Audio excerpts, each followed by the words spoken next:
how long did your agency go for? And when you say you got to California, was that obviously that was while you were still doing that? So did you move to California just to take it, capitalize on the opportunity? Yes. Yeah. Moved out there, just again, kind of was interested in being aggressive with seeing the opportunity and just wanting to be in the room. Right. And there was just volatility when I got there. There was, again, these are much deeper stories, but there was a ton of volatility with clients, and it was challenging for sure. So that's when my partners decided to pull out. I decided that it was probably in the best interest to pivot, and so that's what I did. And I think I was looking back east to try to find other opportunities, which is when I landed in Chicago. And then I started working for a company called LeafLink. I was head of expansion there, and LeafLink is a cannabis marketplace. So they're essentially like the Amazon of cannabis between dispensary and producer. So my job was... Yeah, I was just going to say, tell us about your job there. Yeah, and this was between 2018 and 2021, I think. Fascinating experience. I loved it. My job was to track all of the new markets coming online, to understand the regulatory environments, to make sure it was a proper fit for our business. And then my job was to go in and gain adoption of the platform. So from Alaska to Puerto Rico, into Canada, the Caribbean, that's what I was doing. And I was always on the road. I lived on an airplane. I opened over 15 markets for LeafLink, and it was fascinating. Every single market is different, and every single market that opens is very different according to the regulations that are in place, how many licenses they're allowing, in which order they actually approve the licenses. Some states like Oklahoma did it completely backwards, but it's the culture of cannabis in the market. Yeah, well, that's interesting. It seems like the biggest part of the cannabis industry is the regulations, and it's a tough business. That shouldn't be the biggest part of it. Yeah, but where it's difficult to get started in this industry. So, in fact, I just read an article about a gentleman who was in the industry, and it just got too much for him.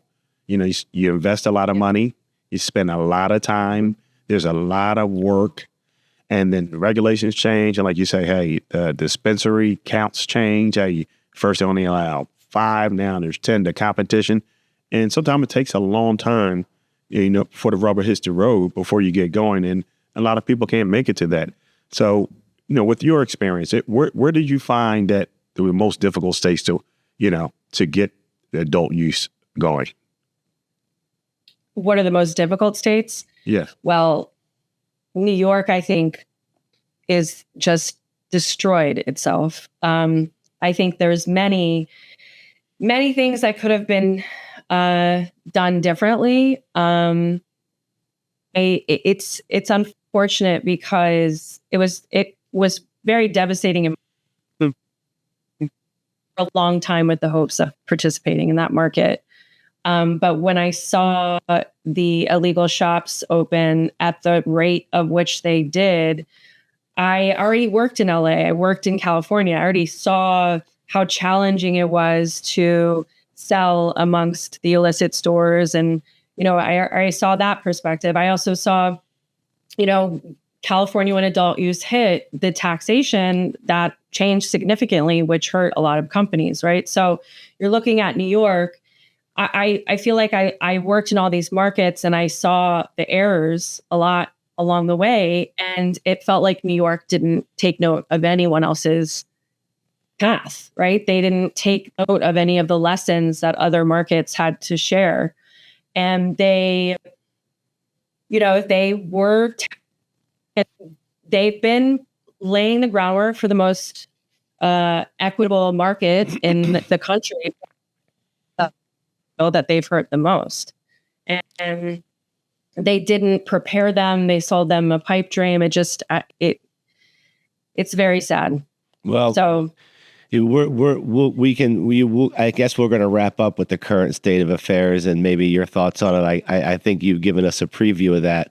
But when you were with LeafLink, I guess that was kind of at the time where there was kind of a real shift in how the old traditional wholesalers in the industry were kind of doing business. I think, you were in essence kind of a disruptor to that because I think when we're talking about like specifically like 2018, you started to see a downscaling with some of the big wholesalers in the market, and they weren't quite taking the space at the shows they were taking before, and some of them you don't even see around anymore at this point today. So what was your take on the disruption of the wholesale market at that time that you were involved?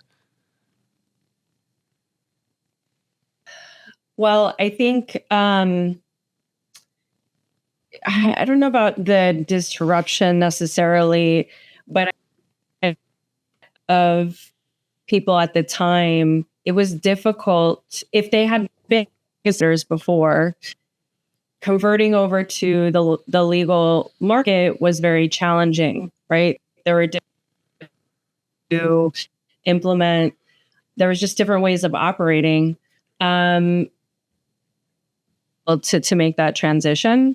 I also think a lot of people didn't want to because they didn't want to have to deal with the taxes. They preferred to stay on the non-legal side, so to speak, because they thought that was I think it's one of those things where you have to constantly change with and it was also like the ability to sell direct to retail. So, the direct store deliveries, being able to eliminate that middleman, so to speak, I think obviously had some of it technology, some of it was a disruptor, but interesting. So how did the rest of your LeafLink, as we travel on your journey, how did the rest of, where did that end and when did you move on? Yeah. So, expansion for a couple years, then they launched the logistics business. So I was getting even more to the supply chain. We were doing secure transport between producer and dispensary as well, which was fascinating. Again, every single state is different. And I moved to another supply chain company called Backbone, which was essentially a system. Amazing company at the time, great team. But unfortunately, that company didn't make it financially within about a year. I think sometimes companies want to grow like a Silicon Valley company, and they forget to remember this, and the challenges are very different.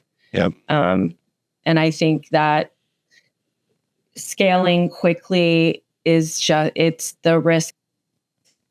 Well, people skip, like at the end of the day, Devon, when you're talking about a gold rush, people skip steps. They want to get Right. They want to get to the pot of gold as quick as possible. So I think you see a lot of mismanaged situations. I think you see a lot of startups that come and they go real quick.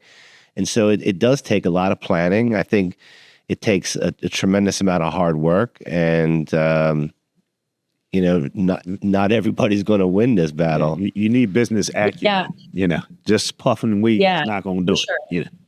Yeah. It's either